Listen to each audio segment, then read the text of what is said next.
When Allah subhanahu wa ta'ala, He says, اعلموا أنما الحياة الدنيا لعب وله وزينة وتفاخر بينكم وتكاثر في الأموال والأولاد. That know this worldly life is no more than play, amusement, luxury, mutual boasting, competition in wealth and children.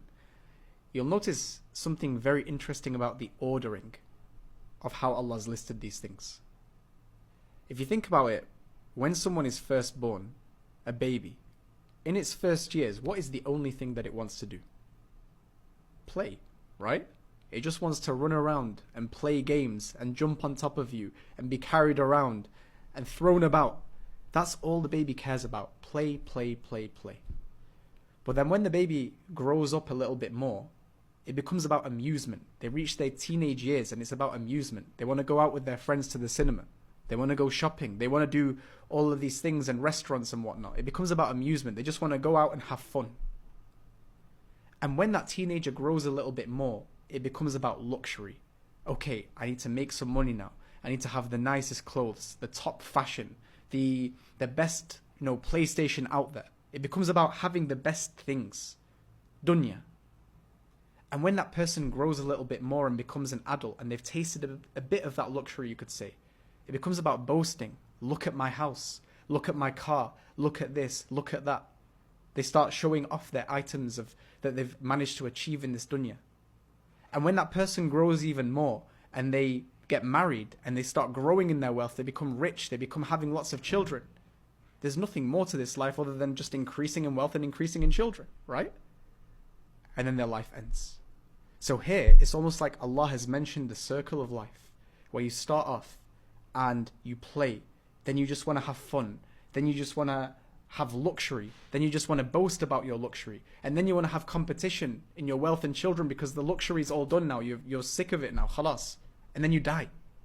The circle of life has been played out to you in just a few words by Allah subhanahu wa ta'ala here. And then He gives you an example. He says, كَمَثَلِ غَيْثٍ أَعْجَبَ الْكُفَّارَ نَبَاتُهُ. This is like rain that comes down and causes plants to grow to the delight of the planters. Now, if you really think about what goes in to the planter's work, you'll realize something very interesting. When a planter plants his seed, right? He's going to have to wake up every single day and water that seed every single day and make sure the soil is fresh, that there's no kind of bacteria or anything coming close to it so it doesn't destroy the seed. Every single day, this planter has to put in the effort to make sure the seed has the perfect environment for it to grow. But at any point, something can happen that can destroy the seed. Maybe an animal will come and eat the seed. Or maybe the soil just suddenly becomes bad. Or maybe there's no rain that comes down that causes the seed to grow. Maybe watering it, he waters it too much. So every day, this planter is putting in effort to make the seed grow. But then when it eventually sprouts and it grows, he's delighted, as Allah mentions in the Quran. He's so happy. He's like, finally, all my effort has come to fruition. I can see that my seed has finally sprouted and it's growing now. And so every day he wakes up and he feeds it and he grows it and he nurtures this plant. But at some point, Allah then says it starts to become yellow. Because this planter, when he's waking up every day looking after this plant, he gets bored of this plant. And so he starts to neglect it. One day he doesn't feed it, the next day he feeds it. Then a week passes and he doesn't feed it. And it starts to go weak and yellow and old until he completely forgets about this plant that he once was so excited about, and then it withers away. It becomes dust, chaff, it's destroyed. What does this teach you? If you think about anything in life, anything, your university certificate, your incredibly successful business pulling in millions, your quest in finding a spouse, anything in life, any blessing, work has to go into it every single day for you to achieve it. Just like this planter plants a seed and has to make sure all the conditions are perfect. Some seeds will sprout, some seeds will not. You start a business, you might fail, but you might be successful. You look for a spouse, you might fail, you might be successful. Some seeds will sprout, some seeds won't. But when the seed sprouts, you are so happy. You've graduated, Alhamdulillah, all that effort has now come to fruition.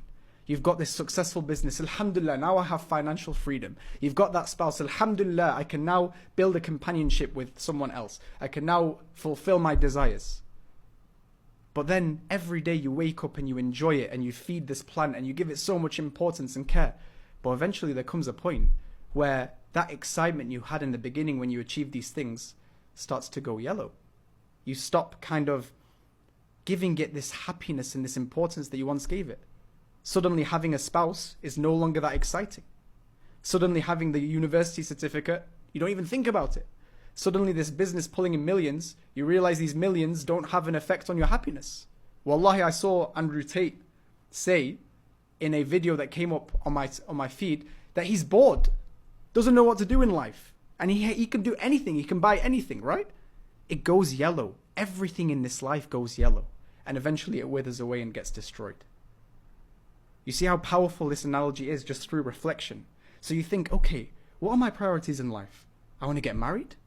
I want to have kids. I want to buy a house. I want a specific car.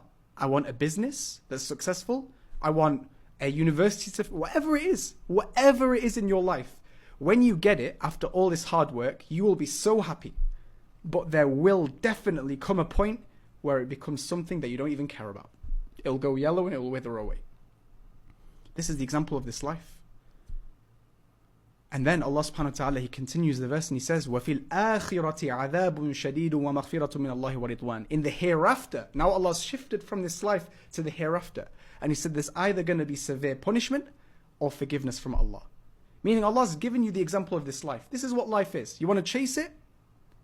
Fair enough. You don't want to chase it? Fair enough. But know that at the end of the day, there's only one of two outcomes. Either you chase this dunya and you give your life to it and you don't care about the hereafter and you have punishment, or you realize and you wake up and you do work for your hereafter and then you get forgiveness and pleasure of Allah for eternity. But then Allah ends the verse by saying, وَمَا الْحَيَاةُ الدُّنْيَا إِلَّا مَتَاعُ الْغُرُورِ. What is this worldly life except the enjoyment of delusion? Meaning, despite Allah giving you the perfect example to make you understand everything you need to know about this life, people will still be deluded and they'll still make the wrong decisions. SubhanAllah. You see how powerful that reflection is? So then as a result of your tadabbur, you're like, okay, I give these things importance in life, but if I achieve them, they're going to go yellow. So why don't I use these things instead for my akhirah instead of chasing them for the dunya? And it starts to affect your actions and your mannerisms and the way you see life. And you feel connected to Allah. You see life differently to how other people see life. And so you see spiritual benefits and rational benefits, like we said earlier on in the class. And that's an example of tadabbur.